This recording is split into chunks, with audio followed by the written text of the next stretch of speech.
Hi guys, welcome to today's video. I hope you all had a great day, a great night, and you are very well and healthy off. Okay guys, so in today's video I want to talk about 5 NBA teams who are outstandingly good, who are overperforming, and who are a lock on the playoffs in my opinion. And we start off with the Boston Celtics. So the Boston Celtics, when we look at their team stats, they are right now with points per game 5th in the league with 121 points per game. So very good offense.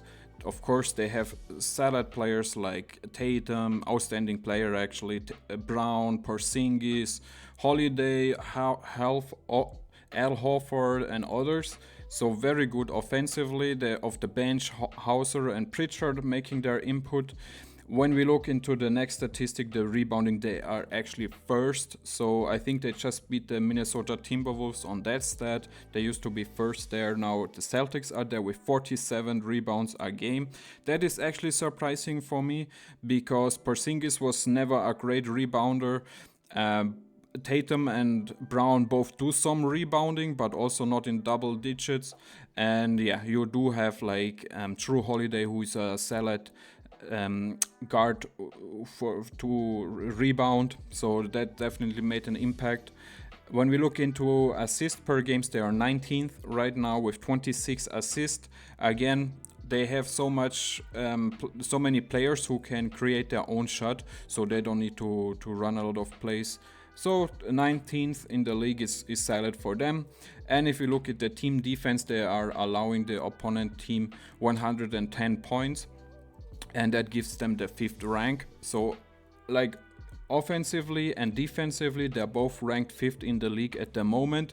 So very great number. Rebounding first for me, they are definitely up in the Eastern Conference Finals. I mean, even in the NBA Finals, for me, Brad Stevens is definitely runner-up for the Executive of the Year. The trades for Porzingis and Holiday make a lot of sense. They fit in very nicely. Now they also get Xavier Tillman, who is a solid addition for them. So definitely a great job from Brad Stevens. And actually, I am also a Joe Masula fan. I know he gets a lot of hate, especially from the Celtics fans, for the in-game coaching and the timeouts. And I just like his mentality. Like in my eyes too, you don't always have to call a timeout. Sometimes it's better to let the game just run. And yeah, so I really like him. Very young head coach, great future. Maybe they will make a switch at some point, but right now they're very settled. So if we look at the players, of course we have Jason Tatum, absolutely balling this year. He is putting him back up in the MVP conversation in my eyes because again, the team is so good. Is he the most valuable player in the league? Probably not. Like if you take him out of the Celtics squad, they still have 4 almost all-star players, right? So yeah, he's maybe not that valuable compared to maybe like an Embiid or Jokic, but still very good numbers. 27 points, 48% from the field, 36 from 3-point, 82 from the free throw, giving them about 8.5 rebounds, very strong number, 4.8 assists, so about 5 assists a game, almost 3 turnovers, so that's a little bit high, and 1 steal, plus minus 8.2, very good numbers there. Of course, the second star, the highest paid player in the NBA, Jaylen Brown, giving them 22 minutes, 50% from the field, 35 from 3, 70 from the free throw line, almost 6 assists a game and 6 rebounds a game and 4 assists. So solid numbers. Porzingis, another 20-point scorer, 52 from the field, 37 from 3-point line, 85 from the free throw, 7 assists, 7 rebounds. I'm sorry. Again, this is the number which you wish he would make, like maybe 2 or 3 more rebounds. 2 assists, very nice there. And then of course we have Derrick White, who I absolutely love. I think he deserves to be in the conversation for Depoy. Very good hustler. They let him play like 33 minutes. He gives them 16 points, 47 from the field, 40% from 3, Very good numbers, 4 rebounds and 5 assists and a steal and a block a game. So all in all, very good solid numbers in every category. A difference maker on the court and off the court as well. Very good mentality. True Holiday, a little bit down with the scoring, 13 points, but he doesn't need to score a lot in this team, and that's what I like about Brad Stevens' job. Like, True Holidays is up there with age, and he doesn't need to be that 20 points per game scorer because there are so many other guys who can score. But still very set at 48% from the field, 44 from 3-point line, so he definitely worked on that. And about 6 rebounds, so great for them, and 5 assists, and about 6 plus in plus minus. Sam Hauser, 8 points off the bench from 3. That's the interesting number when we come to him. 42% from 3, very good, very good. And the same with Peyton Pritchard. It's giving them about 8 points off the bench and 38% from 3. Al Horford, of course, has a reduced role now, only playing about 27 minutes, 8 points and 41% from 3, together with 7 rebounds and 3 assists. So if you just see like the stats from these players, they are very solid players in all categories. There's not one guy who can only score, right? Like, even if you look at the top guys, Tatum and Brown, they're good defensively. They can score, rebound, assist, some steals, some blocks. So yeah, a very balanced team, and for me definitely my top candidate for the NBA Finals. Alright guys, with the next team we stay in the Atlantic Division, and of course we're talking about the New York Knicks, who had a very nice trade deadline. They brought in very solid players. I really like Bogdanovic, Burks from the Pistons, Anunoby earlier that year. Very good numbers. And yeah, if you look at the team stats, so points per game offensively speaking now, they are 18th ranked in the league, so not great there. They make about 114 points per game. Not really great there. They could need some more scoring. Of course, they do have some problems with injuries. Like, Randall is their biggest offensive threat next to Jalen Brunson, in my opinion.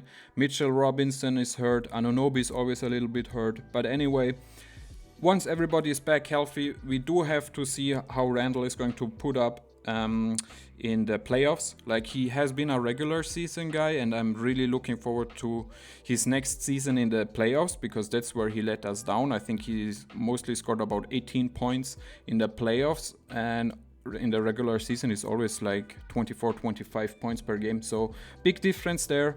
But you know, I'm very happy and I would love to see him back in the playoffs. When we look at the rebounding, of course Mitchell Robinson is really missing. He was a top rebounder in the league. They are still managing to be 5th in the whole league with 26 rebounds, so solid there. The next stat is the assist per games. They are almost last, the 29th ranked with only 24 assists. Very low number there. That's something they could try to work on in the off season. We will see about that. And if you look at the team defense, again, very good. 3rd in the league with only allowing 110 points per game. So very good. And of course, when we look at the players, we have to talk about Jalen Brunson, who has by far the best season in his career. Like, he shocked everybody when he signed that big contract with the Knicks.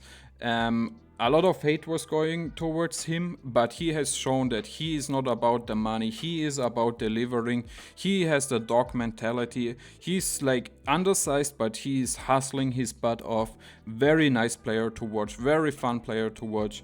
He is giving them 28 points per game at the moment, with an efficiency of 48% from the field and a very strong 41% from 3-point line. That, I think that is the one which is most surprisingly this season, that he got his number up so much there. Very solid number. Also 4 rebounds, 6.5 assists. That's the number you would like a little bit higher, maybe 8 assists per game. But very happy that he did make the All-Star game. Next up is Julius Randle. Of course, like I said, only played 46 games this season, has an injury, but should be back at least for the playoffs. giving them about 24 points per game, like I said, in the regular season, no problem. But let's see what the left-hand man can do in the playoffs. And he's giving them 47% from field and 31% from three-point line. Of course, the start of the season, he struggled a lot from the three-point line and in general, actually, but it just came down to the operation he had in the off season. So yeah, he definitely found his way back, and he's also a face of this franchise. And yeah, so he's giving them also 9 rebounds, you love that, and 5 assists. The plus minus is 4.7, good numbers there. And then next up is not RJ Barrett, he's off the team now, OG Anunoby, 14 points played, and he was the difference maker when he was on the team. When he came in, they started winning. They had a nice winning streak. Again, unfortunately, he's hurt right now, but he will be back soon as well. Giving them about 16 points and 52% from the field. Big difference maker there. 40% from three-point line and 5 rebounds and 1.5 assists. But again, the big number, which we don't see here, is the plus minus with 18. He is the difference maker on the defense, a very nice player for them. I'm sure they are willing to re-sign him. Next up is a guy they got in the trade deadline with Bojan Bogdanovic. 14 points, nice scorer off the bench. He is starting right now, I think, because of the injury of Randall, but 14 points off the bench or as a starter at the moment. A very strong 48% from 3 and only 46% from the field. So you see he's even hotter from the three-point line. So fun to see that. A couple of rebounds, good stats there. I wonder if they re-sign him. He's up there in age, I think 34. We will see about that. The other new guy from my Pistons, of course, Alec Burks, played only 5 minutes, 11 points, solid number there. Dante DiVincenzo, they of course signed in the off season, played 56 games, 14 points, 45 from the field, and a very good 42% from the three-point line, combined with 3 rebounds and about 3 assists. So there's really nothing you can complain. We are just all waiting them to get fully healthy, have Mitch Robb back, Anunoby and Randall, and definitely for me, a candidate for the Eastern Conference Finals. They are the deepest team in the East, in my opinion, and the future is bright for them. So next team up is we stay in the East, is the number 6 team in the East, the Indiana Pacers, who are at the moment 33 wins and 25 losses. Of course, they have surprised everybody with the Pascal Siakam trade that came out of nowhere. And they also lost Buddy Hield. I didn't really understand that trade, but maybe he was just not going to resign. But anyway, the team is so good. They are very talented, very young, and let's have a deeper look at them. So if you look at the points per game, they are ranked first in the entire league with 124 points per game. Of course, a very fast playing team, a lot of fast young players, athletic players, very good team together. If you look at the rebounding and the team defense, it's not so great. Rebounding, they are the 29th place team ranked in the NBA with 41 rebounds. So you wish Miles Turner would do some more there and some of his other teammates. And of course the team defense also very bad, 28th in the entire league with 122 points, allowing the opposite team. So that's definitely a big issue they have to address. Of course, with Pascal Siakam, you didn't get a nice defensive player there. He's more offensively talented. But I think in the off season, that's where they need to improve. Of course, with Bruce Brown, they lost somebody who is very strong at the defensive end of the court. And of course, as we all know, when you look into assists, we have the number 1 team in the entire league with 31 assists. And almost like, how many did he make? Tyrese Halliburton has, from those 31, actually 12 goes right into his name. If you look at the players, of course, the big star, like what a nice stardom race from a player. Like he was with the Kings, he was not a starter, there was always this Fox or him and everything. And then this Sabonis Halliburton trade was just a win-win situation. Like everybody got improved. The players got an improved situation. The teams improved. Very good, very nice trade for everybody involved. He is definitely the face of this franchise going forward. He had a very big All-Star NBA All-Star weekend where he was like hitting threes from everywhere. That was really fun to see. Actually, the whole season has been very good from 3-point, especially lately. And yeah, he gives them about 22 points per game, 50% from the field, 40% from 3-point line. Good numbers. About 4 rebounds, about a steal, and of course the very strong 12 assists per game. He's leading the NBA there. He is, for me, definitely a future face of this league. The potential is at the sky. He can do so much with the ball in his hand, even without his hands. Is so good.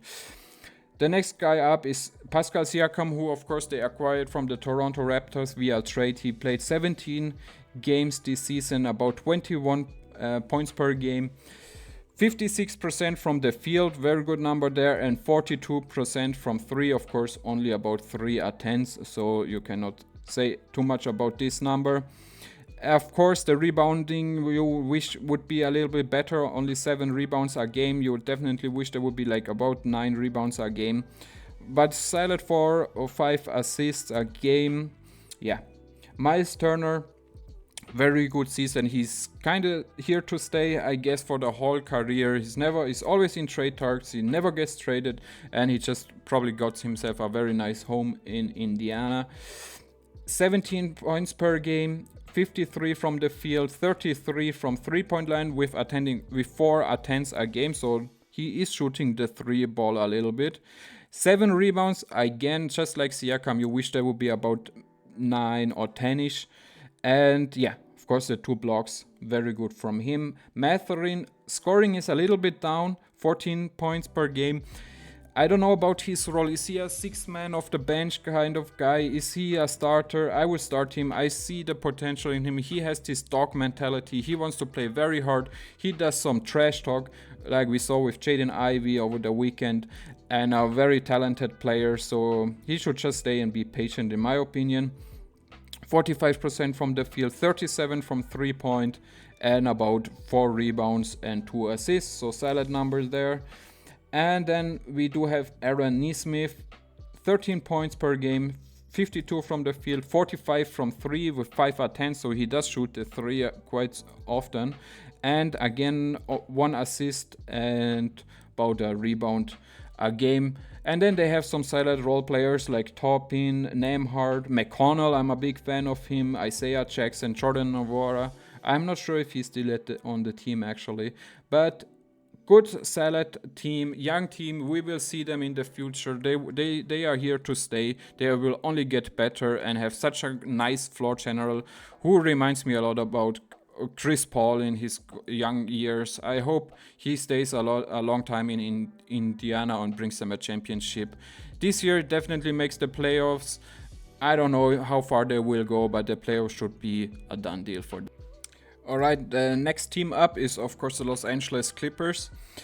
So if you look at the team stats, of course they are very good offensively. Defensively they're struggling a little bit. Offensively, points per game, they are ranked 10th in the league with 118 points per game and 26 assists per game, so only 20th there.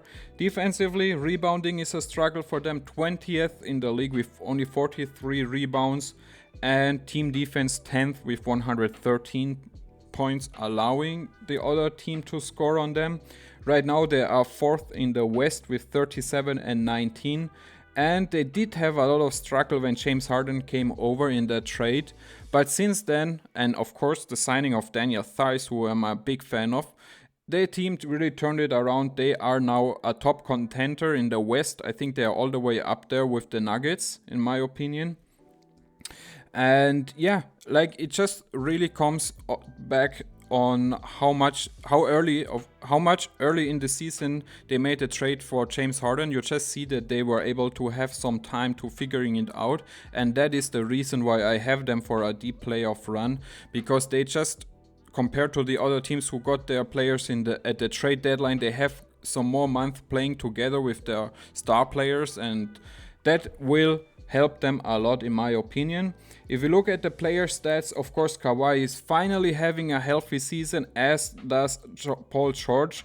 Kawhi is giving them about 24 points per game with 53 from the field and 44% from the 3-point line. Crazy numbers. Very, very good year for him. So happy to see him healthy. Also 6 rebounds, love that, and about 4 assists per game. The plus minus is about 6.5, so very, very nice solid numbers for him.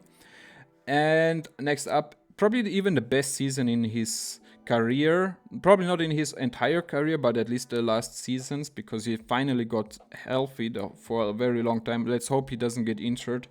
Next up is Paul George, of course, PG 13, 22 points, 46 from the field and 40% from 3-point line with 8 attempts, so he's shooting very nice there. Giving them 5 rebounds and 4 assists, again just like with Kawhi. Let's just hope he stays healthy and they can play together in the playoffs. We wish that for both these players, even with Harden coming in and Westbrook. Like, we just wish all of them a title, right? Of course Kawhi has some already, but the other ones, they are great players and they deserve one, but we will see. So next up, James Harden, of course, 17 points per game. The assist number is down, like he was the assist leading player last year. It's down to 8 assists per game. But again, it doesn't matter, as long as you win, it's all good. 44% from the field and about 42% from the 3-point line. Very good numbers there. Of course, Westbrook playing 23 minutes, accepting his role off the bench, giving them 11 points, 45% from field, 27 from 3-point line. He's still shooting about 3 attempts a game, so you wish that would be a little bit down. 5 rebounds and 4 assists. Zubac giving them nice, almost 10 rebounds a game, so you would definitely like that. Again, Daniel Theis, for me, one of the more underrated player in the NBA, to be honest. We saw his potential in the FIBA World Cup. He is a very good player, can shoot the 3, can score from pretty much everywhere from the court. Very good role player, very nice backup, and ever since they signed him, the team went actually off and won more games, right? So 6 points, 55 from the field, 40% from the field. I mean, he's only shooting 1 3-point attempt, so yeah, 41% from the 3-point line, 4 rebounds and about an assist. Bones Island is not getting so many minutes. He has been out of the rotation. That was a player I was looking forward to see more often now with the Clippers. I thought he was kind of the future point guard for them, to be honest, but of course after the James Harden trade, that did not happen. So I definitely see them going for the Western Conference Finals, to be honest, guys. So guys, the last team I want to talk about, I was not even sure if I should bring them in, but I decided to do so. We go in a different direction from a team who was always kind of stuck in no man's land. They always had some good players like Siakam, Anunoby, Van Fleet, Schroeder, and others, and they did make the decision to go towards a rebuilding team. And in my opinion, the players they got in return, they are very solid. They got some exciting young talent, and I think the future is actually pretty good there. Of course, they did get a new head coach, Darko. We will see what he can do in the league. So far, he has not impressed me, to be honest, but we give him the benefit of the doubt. He has now the key in his hands for this rebuild. And yeah, so in my opinion, the trades they made, they got some solid players back. We will have a look at them in a moment. First, we look at the team stats. So right now they are number 12 in the Eastern Conference. They have 21 wins and 36 losses. Of course, after the trades, that went down. The record went down quite a bit. Points per game, they are ranked 19th. with 114 points allowing 114 points per game scoring. 13th in the rebounding category with 44 rebounds a game. You wish Jakob Poeltl would do a little bit better there. They're very solid when it comes to assists. They're number 3 in the league with 29 assists per game. And team defense, they're ranked 18th with allowing 117 points for the opposite team. If you look at the player stats, of course, we have RJ Barrett, who they got in that trade. I think that future is still there for RJ. He's still young. He is now back in his home country, and I think he will be just fine, you know. He's giving them 20 points per game, 55 from the field and 37 from three-point land, with 7 rebounds and 4 assists. And again, the pressure from New York is not there anymore. The Raptors have some time. They don't compete right now. They are building towards the future. I think it's a better environment for him. He learned a lot in New York about the league, about the big cities, everything, the pressure. I think he's going to be a leader on this team. And yeah, we will see what the lefty can do for them. The plus minus is bad. 4 with 4, but he will work on that. Of course, then we have the franchise players. Scotty B playing 57 games for them, 20 points, 47 from the field, 35 from three-point land, and a very solid 8 rebounds and 6 assists a game. For me, I would like to see him more often at the point guard position, like a kind of a LeBron James type of player. I see the potential there. He has very good ball handling skills. He would be a big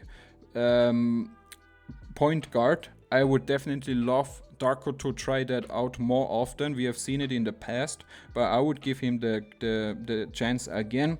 They also acquired quickly from the Knicks, who played in 22 games. He started, took Schroeder's role over. 17 points per game, 41% from the field, 43 from three-point land, combined with 4 rebounds and almost 6 assists. So the 6 assists are nice. Next up is Gary Trent Jr., who is struggling this season, has not been his best season. He's giving them 12 points per game, 42 from the field, 42 from three-point line. So that went up. Earlier this season, that was a big problem for him, the shooting. Jakob Poeltl, another guy who makes a lot of money on that team. Maybe they are going to trade him. I don't know what his future is going to look. The big Austrian guy. 11 points and 8.5 rebounds. Again, you wish that would be a little bit higher, especially with him making about 20 million a year. Yeah, maybe they will trade him. Could be a candidate. Another candidate is definitely also Bruce Brown, who played in 16 games for them, about 10 points and 46% from the field, 28 from three-point land, and 44 rebounds and 2 assists per game, and almost a steal. So for me, again, if you look at the players they had with Ochi and Achua and Pascal Siakam, they got some solid players in return. It all fits their timelines. They can now build around Scotty B with Quickly, with Barrett, with Trent Jr. Maybe they make some trades with Brown and Poeltl, maybe even Gary Trent Jr. Grady Dick is struggling. You wish him would be more efficient, giving them 6 points, 42 from the field, 36 from three-point line. That was like the reason they signed him, the three-point shooting, right? Ochai is actually a very underrated player. Like, he's so strong, very athletic, good defender. His role is definitely going to be solid. I think he has been having some issues with his body, only playing 5 games for them. 6 points, 42 from the field and 33 from three land. So very nice, solid young players in return. I love it. That's the reason I put them in here. Guys, that's it for today's video. Let me know in the comments if you agree or disagree. Which team would you have seen in here? What about the Raptors? Do you agree, or do you think there should be another team in here? Please let me know. I wish you all the best. Much love from Germany, and peace out.